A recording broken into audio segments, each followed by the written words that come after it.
विमला बचपन से ही पढ़ाई लिखाई में कमज़ोर थी।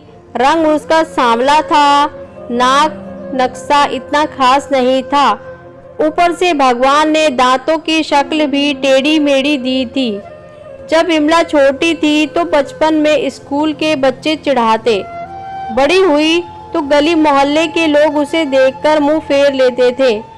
कोई भी उसका दोस्त बनने के लिए तैयार नहीं था। बस उसकी एक माँ ही थी जिसे उसकी सूरत या लुक से कोई फर्क नहीं पड़ता।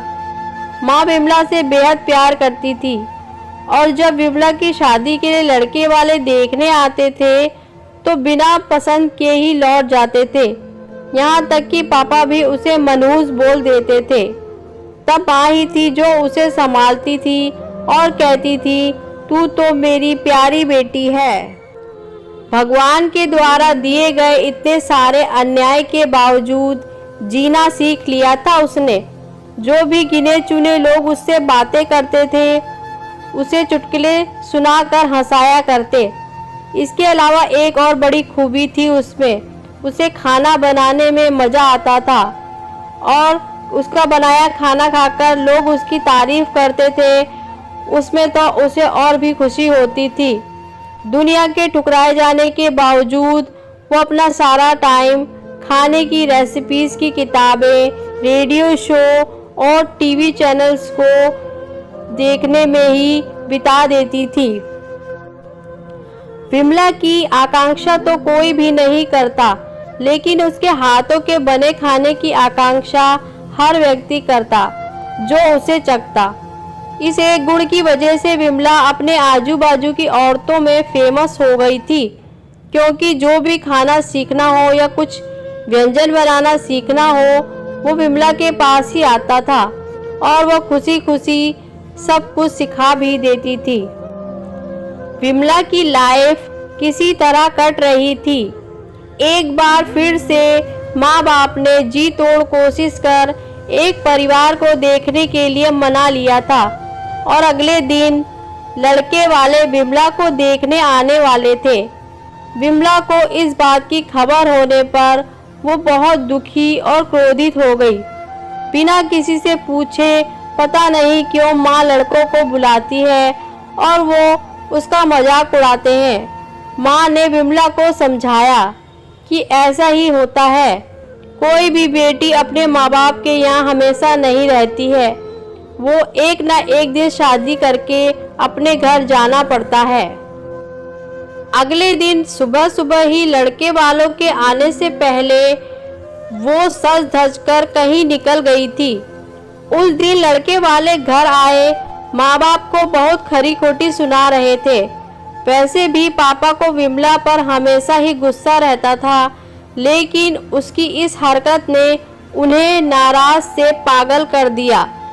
उस दिन पापा ने विमला का सारा क्रोध माँ पर निकाल दिया। इस दिन के लिए ही इस मनहूस बेटी को जन्म दिया था, उसे लाड़ प्यार देकर सर पर बिठा लिया है। हमेशा अपनी बेटी के बारे में गलत बोलने वालों से नाराज रहने वाली माँ आज खुद से नाराज हो गई थी और वो बेसब्री से उसके घर लौटने का इंतजार देख रही थी ताकि उसका सारा क्रोध उस पर हावी हो सके। सूरज के ढलने से पहले विमला घर लौटी। उसके चेहरे पर एक अजीब सी खुशी थी।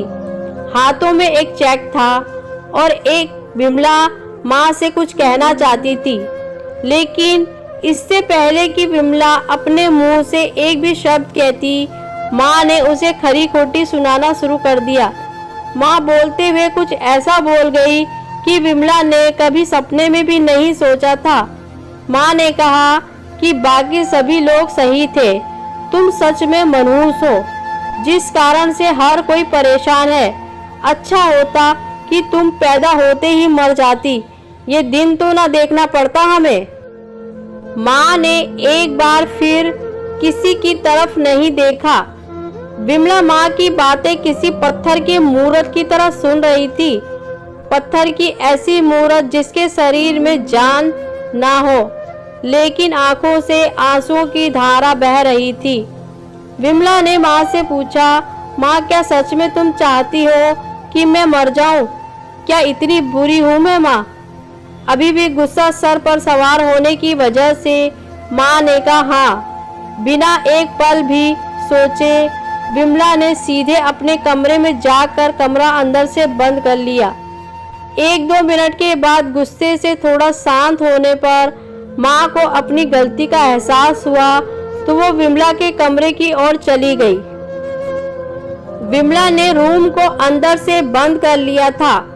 विमला कुछ कर ना ले इसीलिए माँ ने तुरंत पापा को इस बात की खबर दी। दोनों ने काफी दरवाजा खोलने की कोशिश की लेकिन जब नाकामयाब रहे तो दरवाजा तोड़ दिया। विमला फांसी का फंदा तैयार कर पंखे से लटक रही थी, सिर्फ बेहोश हुई थी। माँ पापा ने तुरंत उसे पंखे से अलग कर दिया और बिस्तर पर लेटा दिया। पापा ने तुरंत डॉक्टर को फोन किया। तब माँ का ध्यान हाथ में पकड़ी एक चिट्ठी और पास ही में पड़े 5 लाख के चेक और 5 स्टार होटल में शेफ की पर्ची के लिए कंफर्मेशन लेटर पर गया जो विमला अपने हाथ में ली थी। पापा ने वो चिट्ठी खोल कर पढ़ी जो उसने अभी अभी लिखी थी। चिट्ठी कुछ इस प्रकार की थी, मम्मी और पापा, मैं कहती हूँ ना, मेरे जन्म से लेकर आज के दिन तक मैंने ऐसा कुछ भी नहीं किया है जिस पर आप गर्व कर सके।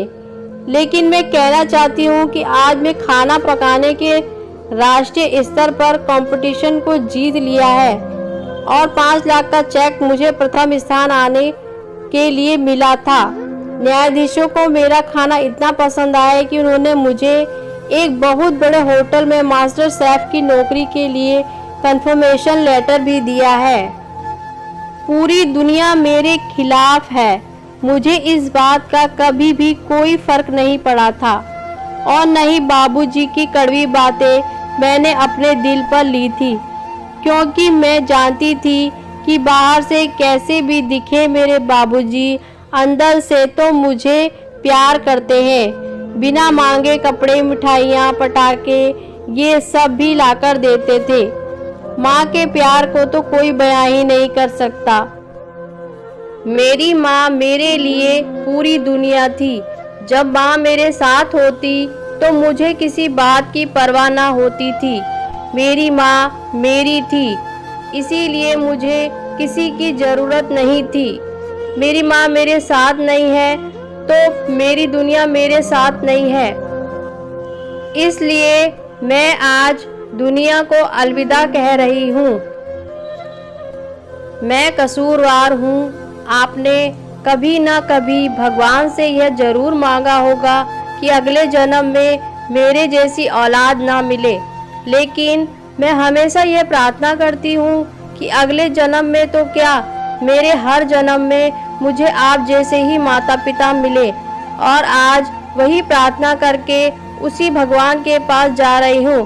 चिट्ठी पढ़कर माँ और पापा सर से पांव तक पछतावे में डूब गए और बेहोशी के कारण सर पर हाथ फेरते हुए फूट फूट कर रो रहे थे। दोस्तों, ये कहानी आपको अच्छी लगी होगी।